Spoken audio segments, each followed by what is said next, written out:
আসসালামু আলাইকুম। এখন শুনবেন সংবাদ শিরোনাম।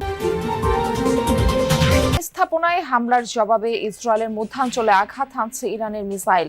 সৌদি আরবে ক্ষেপণাস্ত্র হামলায় নিহত দুজনের একজন বাংলাদেশি। জঙ্গল সলিমপুরে অপরাধীদের অভয়ারণ্য উচ্ছেদে চলছে বিশেষ অভিযান। অংশ নিয়েছেন আইন শৃঙ্খলা বাহিনীর কয়েক হাজার সদস্য। তেলের জন্য ফিলিং স্টেশনগুলোতে রাতভর গ্রাহকদের অপেক্ষা। যশোর ও সুনামগঞ্জে অবৈধ মজুদ ৬,০০০ লিটার জ্বালানি জব্দ। দেশে ১৪ স্থানে শুরু হচ্ছে ফ্যামিলি কার্ডের বিতরণ। মালিকানায় থাকবেন পরিবারের নারী প্রধানরা। পর্যায়ক্রমে দেয়া হবে সারা দেশে। এতক্ষণ শুনছিলেন সংবাদ শিরোনাম, এবারে শুনবেন বিস্তারিত। অব্যাহত যুক্তরাষ্ট্র ইসরায়েল যৌথ বাহিনীর অভিযান। রাজধানী তেহরান সহ বিভিন্ন শহরে চলছে মুহুর্মুহু হামলা। রাতভর হামলায় টার্গেট করা হয় ইরানের রেভলিউশনারি গার্ডের আরও বেশ কয়েকজন শীর্ষ নেতাকে। ইস্পাহানে আইআরজিসির সিনিয়র নেতা আলী হাশেমির মৃত্যু হয়েছে বলে দাবি ইসরায়েলের। অঞ্চলটিতে বিপ্লবী গার্ডের ডেপুটি কমান্ডার ছিলেন তিনি। নিহত আয়াতুল্লাহ আলী খামেনির আরও এক সহযোগীকে তেহরানে হত্যা করা হয়েছে বলে দাবি করা হয়। অন্যদিকে লেবাননের বৈরুতে একটি হোটেলেও মৃত্যু হয়েছে ৫ জনের। এদের মধ্যে ৩ জন বিপ্লবী গার্ডের কমান্ডার। মিসাইল হামলার টার্গেট হয়েছে ইরানের অর্ধশত গোলাবারুদ সংরক্ষণাগার, তেলের ডিপো এবং পরিশোধন কেন্দ্র লক্ষ্য করেও টানা হামলা চলছে। বিস্ফোরণের আওয়াজ পাওয়া গেছে তাবরিজ, ইস্পাহান বন্দর, আব্বাস, আহওয়াজ, ইয়াজাত সহ অনেক অঞ্চলে।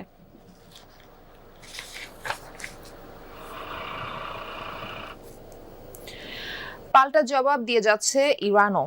ইসরায়েল সহ মধ্যপ্রাচ্যের মার্কিন মিত্র বিভিন্ন দেশ লক্ষ্য করে একের পর এক মিসাইল নিক্ষেপ করছে আইআরজিসি। হামলা চালিয়েছে কুয়েতের মার্কিন ঘাঁটিতে।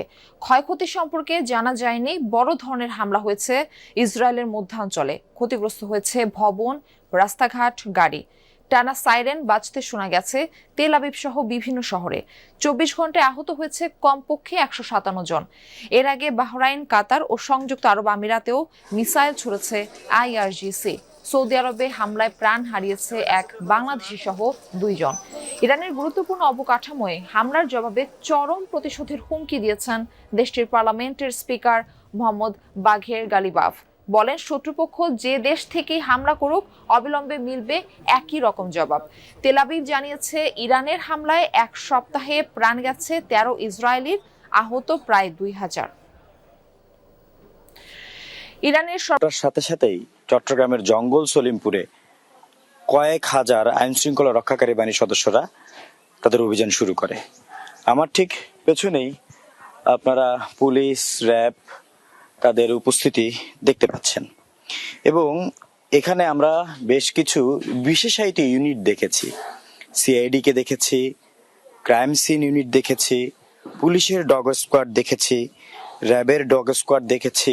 পাশাপাশি গোয়েন্দা তথ্যের ভিত্তিতে আমরা দেখছি যে বেশ কিছু ঘর তারা ঘিরে রেখেছেন এবং আমাদেরকে এই জায়গাটি পর্যন্তই সীমাবদ্ধতা দেওয়া হয়েছে এবং আমরা সেখান থেকে দেখানোর চেষ্টা করছি। ভেতরে সেনাবাহিনীর, আমি যেহেতু বলছি যৌথ বাহিনীর অভিযান, ভেতরে সেনাবাহিনীর বেশ কিছু এপিসি ট্যাঙ্ক যেগুলোকে বলা হয় সেগুলো প্রবেশ করেছে।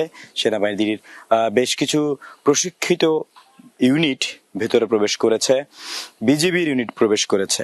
তারা কিছু ঘরকে আগে থেকে চিহ্নিত করে, যেগুলো সন্ত্রাসীদের আস্তানা হিসেবে তারা চিহ্নিত করেছে, সেখানে অভিযান পরিচালনা করবে এবং অভিযান শেষে সেখানে কোনো বিস্ফোরক দ্রব্য, অস্ত্র কোথাও মাটির মধ্যে লুকিয়ে রাখা হয়েছে কিনা সেটা তারা বের করে আনার জন্য তাদের বিশেষ প্রশিক্ষিত যে ডগ স্কোয়াড সেটিও কিন্তু তারা সাথে এনেছেন। আমরা সেই ডগ স্কোয়াডের গাড়িটি যদি এখান থেকে একটু দেখাতে চাই, বিজিবি অর্থাৎ বর্ডার গার্ড বাংলাদেশের দুটি গাড়ির সামনেই একটি ভ্যান দেখতে পাচ্ছেন। সেই ভ্যানটি হচ্ছে পুলিশের ডগ স্কোয়াড এবং এর ঠিক সামনেই আছে র্যাবের একটি ডগ স্কোয়াড। এই যে অভিযানটি, সেই অভিযানটি মূলত হচ্ছে জঙ্গল সলিমপুরকে, যেটাকে বলা হয় বাংলাদেশের মধ্যে আরেকটি দেশ, সে জঙ্গল সলিমপুরকে অপরাধ মুক্ত সন্ত্রাস মুক্ত করার জন্য এই অভিযান।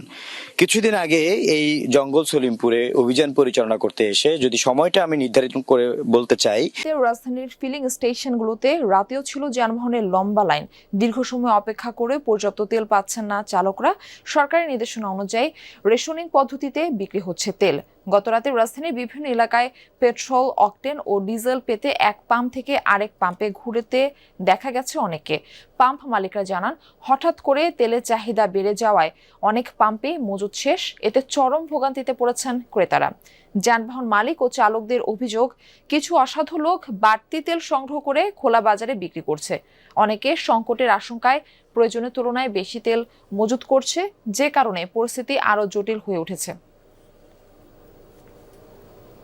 আমরা যে ভোগান্তির মধ্যে আছি, এই ভোগান্তিটা অনেক বড় ধরনের ভোগান্তি। এই ভোগান্তির কথা বলা যাবে না।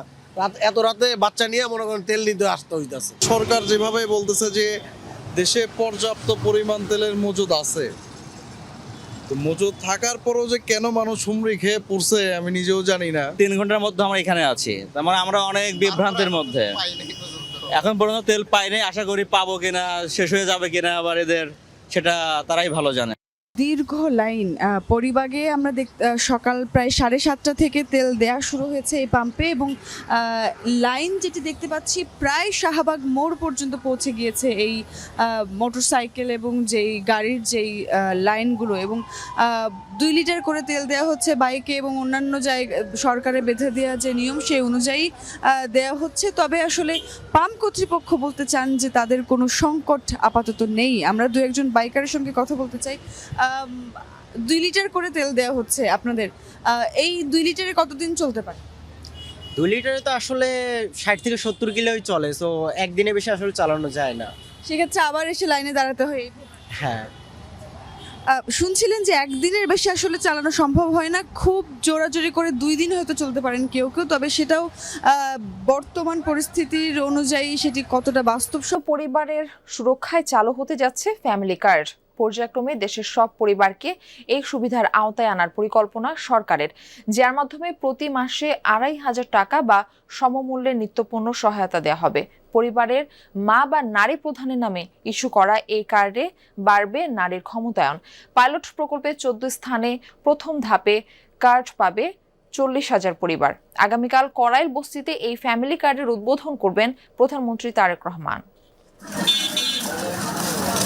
মিনা বেগমের প্রায় 22 বছরের সংসার, সদস্য 5 জন, স্বামী দৃষ্টি প্রতিবন্ধী। বিয়ের পর একাই টানছেন সংসারের ভার। কাপড় সেলাই করে যতটুকু আয় তার বেশিরভাগই যায় বসত ঘর ও দোকান ভাড়ায়। আর্থিক টানা পড়েন নিত্যদিনের।